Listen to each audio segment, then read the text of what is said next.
In this video, I will show you how to download a file or folder in GitHub. So to get started, go ahead and open GitHub on your device. Now make sure you're signed in into your account.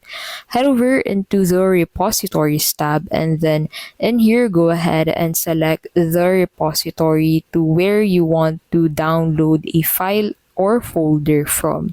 So click on your chosen repository, and then in here you'll be able to find this code button at the top right of your repository. So click on that to be able to find the option to download this project as a zip file. So click on that download zip if you want to download all of the files and folders on your GitHub project. But if you want to download a specific file, you can simply click on that file. So simply click on that file and you'll get redirected into a new page. So in here, click on this download button at the top right of the file to download this individual file into your device. So that's basically how you can download a file or folder in GitHub.